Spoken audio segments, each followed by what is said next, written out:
Good morning, children. I am Suryavanshi.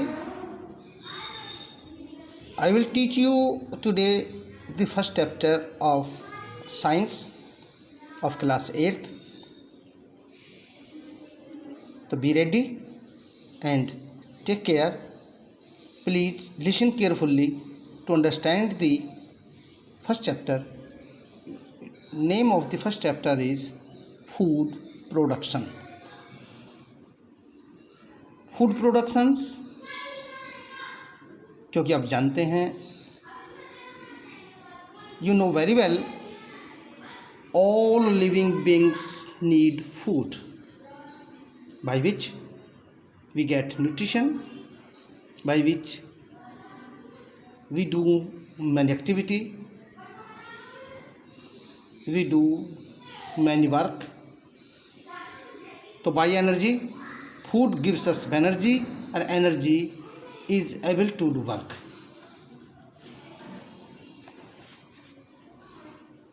अगर हम आज से कुछ लगभग 10,000 साल पहले की बातें करें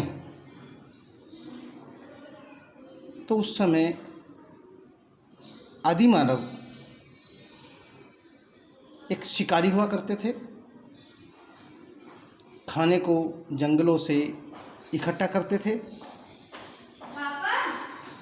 लेकिन कुछ दिन बाद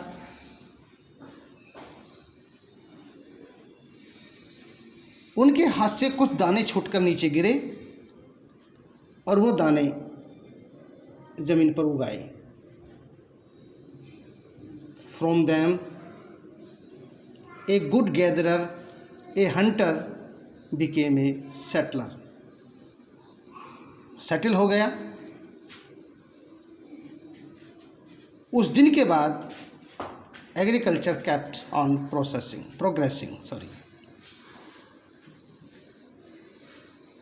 the word agriculture comes from the Latin words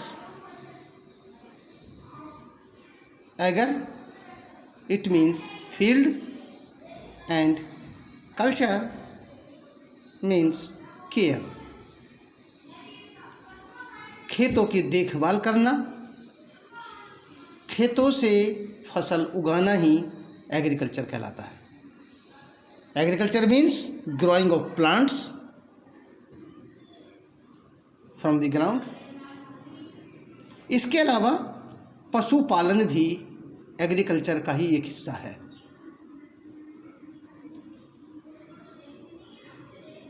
तो एनिमल्स की प्रजाति को पालना दूध के लिए, मीट के लिए, अन्य सामानों के लिए, यानी कि मानव जीवन के उपयोग के लिए पशुपालन भी कृषि विभाग के अंतर्गत ही आता है.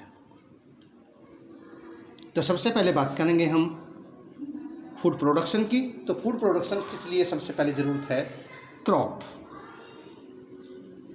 It is a crop. You are saying the picture, it is crop.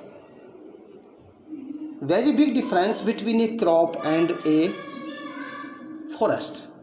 Crop means a same kind of any species are grown in a large area of the ground, whereas forest is not so disciplined.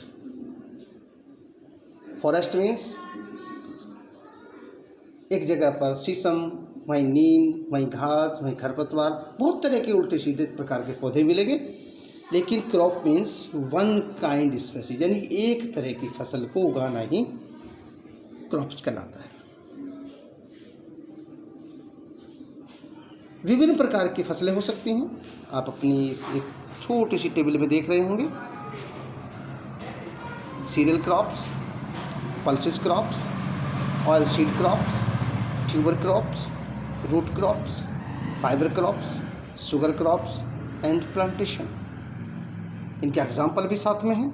जैसे कि serial के लिए अन्न, जिसे हम हिंदी में कहते हैं अन्न, गेहूँ, चावल, मक्का, ज्वार, बाजरा, जौ आदि.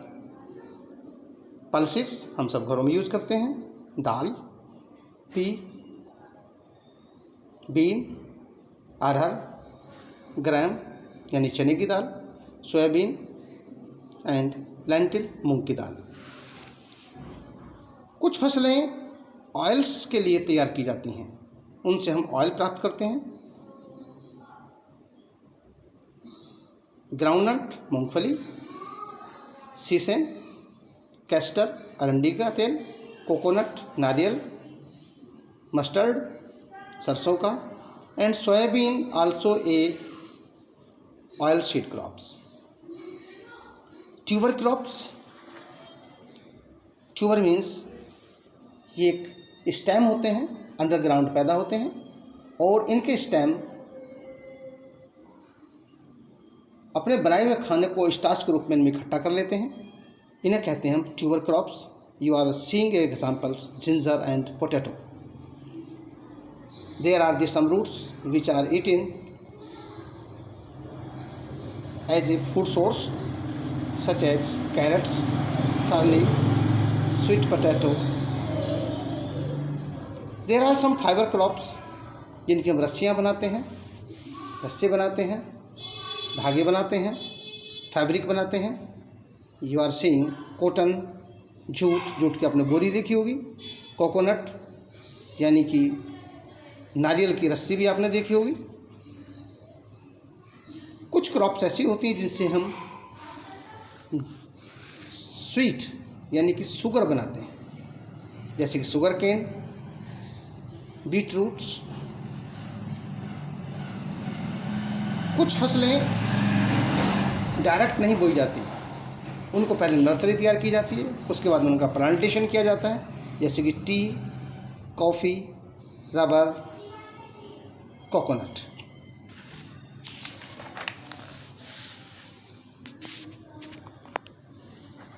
फसल को कैसे उगाते हैं इसको जानने से पहले there is a another branch of agriculture, its name horticulture crops. In this branch the vegetables, fruits, flowers and decorative plants are shown in field. Vegetables के लिए आप cauliflower, tomato, cabbage, brinjal, potato, turnip, beans, gourd and there are so. Fruits apple, mango, guava, papaya, grapes, banana, pineapple and orange. Flowers जगह जगह सजाने के लिए, garlands बनाने के लिए, माला बनाने के लिए, jasmine, rose, marigold, balsam, gladiolus. Decorative plants जिनकी पत्तियां और तने डेकोरेट करने काम आते हैं, क्रॉटन्स and bougainvillea.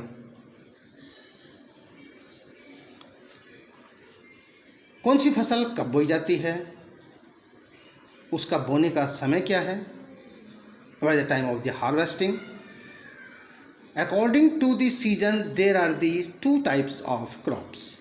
First of all, rabi crops and second, kharif crops. Rabi crops are called spring season crops, winter crops. It is sown in October, November and harvested in March, April. The kharif crops are called autumn or summer crops. It is sown in May, June and are harvested in October. इन दोनों फसलों को पैदा करने के लिए, agriculture production के लिए हम फसल कहाँ बोएं, कैसे ज़मीन की तैयारी करें, किसकी तैयारी करें।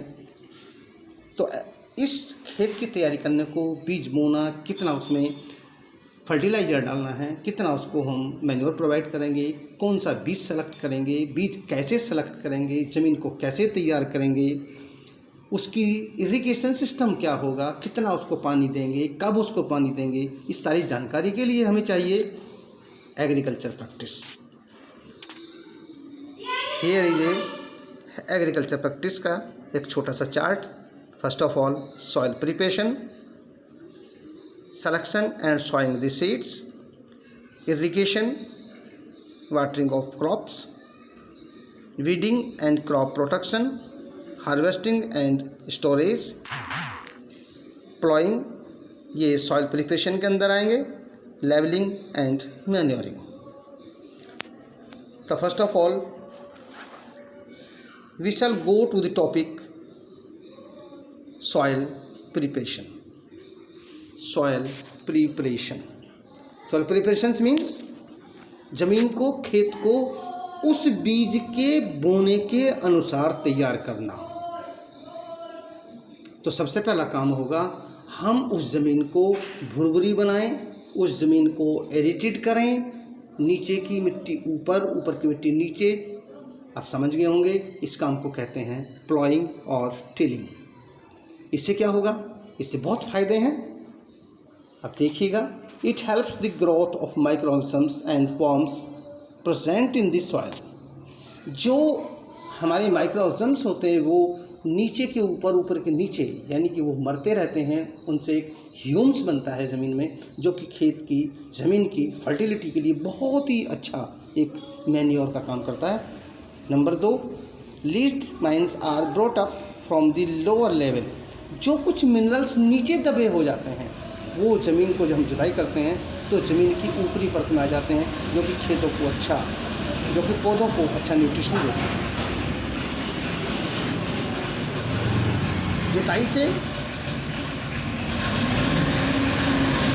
क्या होगा कि जो खरपतवार के खेत में, खरपतवार means the unwanted plants ground with the crops, यानी जो हमारी फसल को नुकसान देते हैं वो भी अपरूट हो जाते हैं, यानी उखड़ जाते हैं। अंदर जुताई से पानी के जाने की सुविधा अंदर नीचे ज़मीन में हो जाती है। तो देयर आर दी, इसलिए soil preparation is the main preparation for the crops. कभी कभी जुताई में मोटे मोटे ढेले ऊपर आ जाते हैं, तो उनको इकसार करने के लिए लेवलिंग की जाती है, एक वुडन प्लैंक्स के द्वारा उनको फोड़ा जाता है। इस काम को कहते हैं लेवलिंग। इसके बाद में आता है ज़मीन में मैन्योरिंग करना। मैन्योरिंग 2 प्रकार से की जा सकती है। नंबर 1 कंपोस्ट के द्वारा, नंबर 2 फर्टिलाइजर्स के द्वारा। ये अब आप कहेंगे व्हाट इज कंपोस्ट।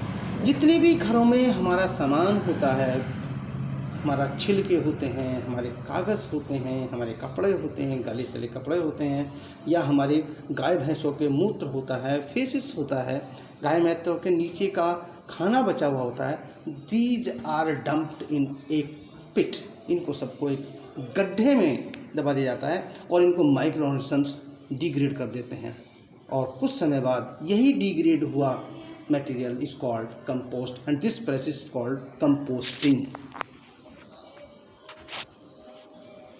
इसको खेती में डालने पर जो, अब आप पूछेंगे कि what is the necessary for the manuring.